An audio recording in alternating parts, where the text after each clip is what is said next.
Je suis né au Québec et il y a une vingtaine d'années, je suis déménagé ici en Colombie-Britannique, à Vancouver. Puis pas longtemps après, je suis devenu enseignant en immersion française dans une école secondaire à Richmond, en fait. Et suite à ça, j'ai fait ma maîtrise en éducation, puis j'ai continué au doctorat.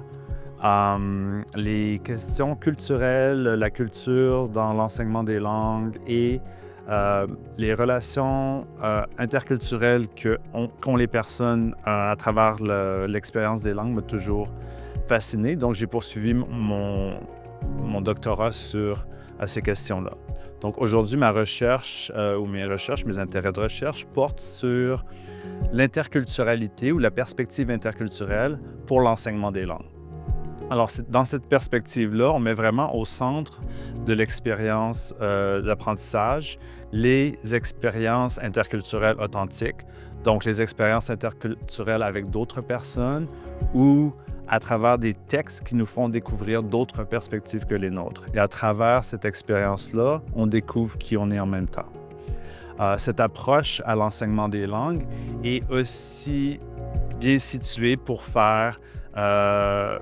discuter ou pour faire avancer les enjeux de décolonisation, d'équité, d'inclusion et d'antiracisme en éducation française, par exemple. Alors, il y a quelques années, j'ai terminé ma dissertation doctorale et celle-ci portait sur le développement de l'interculturalité ou de la compétence interculturelle chez les jeunes du secondaire qui participaient à un échange linguistique canadien. Et donc, à l'intérieur de cette dissertation, ce que j'ai vu en fait, c'est que le programme d'échange de 6 mois qui se passait pendant l'année scolaire permettait aux jeunes, en moyenne, de développer leurs compétences interculturelles, mais chaque participant avait des chemins ou des parcours vraiment différents, certains très positifs et d'autres beaucoup plus négatifs.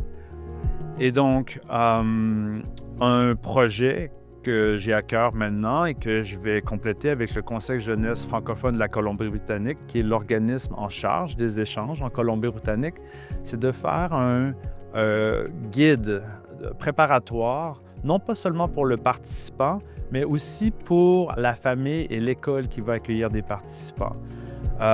Pour qu'elle soit mieux en mesure d'accueillir les personnes, les élèves ou les jeunes adolescents qu'ils vont recevoir en échange.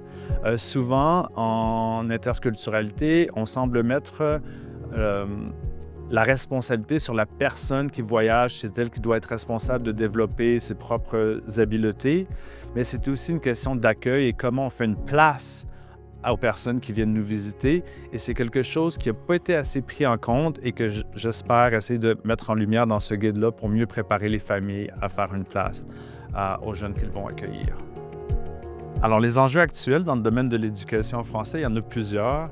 Un des problèmes structurels est évidemment le manque de ressources humaines, c'est-à-dire la pénurie qui existe chez le personnel enseignant en français, tant au Canada qu'en Colombie-Britannique. Et donc, il y a des problèmes de recrutement et de rétention. Une étude récemment canadienne soulignait que c'est 50% des jeunes enseignants en début de carrière qui pensent à arrêter la profession ou à quitter la profession enseignante. Donc, il faut trouver des moyens pour faire en sorte que ces jeunes-là, ces jeunes professionnels-là restent dans le domaine de l'éducation. Un autre enjeu très important, c'est ceux qui touchent les questions de décolonisation, d'antiracisme, d'équité, d'inclusion, de diversité. On tend à être un peu en arrière en éducation française comparé en anglais, surtout à cause du manque de ressources qui existent et de la disponibilité et de la connaissance que le personnel enseignant a de ces ressources-là. Et donc, quand on manque de ressources, on se retourne souvent sur des vieilles ressources ou des choses qu'on est habitué de faire. Donc, ça, c'est un enjeu qu'il faut. Il y a 2 projets qui ont permis ou qui, je pense, qui contribuent à réduire la pénurie du personnel enseignant en français. 2 projets qui ont été financés par le gouvernement du Canada et le ministère de l'Éducation et de la petite enfance de la Colombie-Britannique. Alors, un premier projet, c'est le réseau des éducateurs français de l'intérieur sud de la Colombie-Britannique, que j'ai initié il y a quelques années et qui est géré maintenant par Joanne Brunel encore. Et dans ce projet-là, l'objectif premier du projet, en fait, c'est de permettre aux personnels enseignants qui sont souvent dans des régions isolées de surmonter cet isolement-là et de créer des liens communautaires avec d'autres profs, communautaires et professionnels, et tout en faisant des activités qui vont leur permettre de développer leur confiance en pédagogie et dans leurs compétences en français aussi, comme professionnels d'éducation en français, en fait. Un autre projet pour contribuer à réduire la pénurie de personnel enseignant, c'est le Core French Option for Non-Specialists que nous avons commencé ici sur le campus de Vancouver l'année dernière.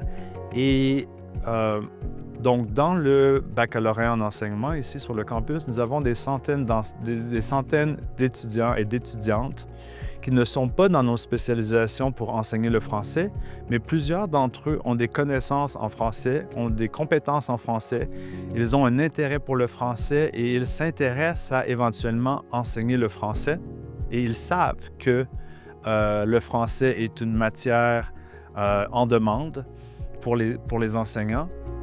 Donc, on a commencé cette initiative-là pour justement offrir des cours pour développer la compétence langagière de ces personnes-là qui souhaitent faire le Core French Option et tout en développant aussi leurs compétences pédagogiques dans l'enseignement du français comme langue seconde. Et cette année, nous avons reçu du financement pour essayer de développer à plus long terme ce projet-ci. Et cette année, déjà, dans notre année pilote, on a 20 étudiants et étudiantes qui se sont joints à nous. Donc, on espère que ça va continuer comme ça dans le futur.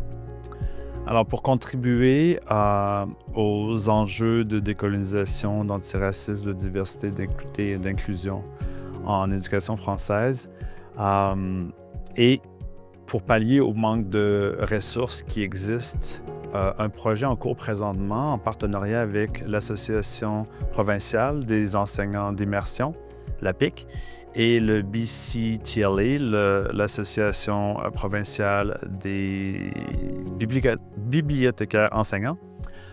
C'est un projet financé par le Edith Lando Virtual Learning Center. Alors, ce qu'on fait dans ce projet-là, c'est qu'on développe une banque de données dans laquelle on va offrir des suggestions de livres au personnel enseignant de la Colombie-Britannique qui touchent les enjeux que j'ai mentionnés.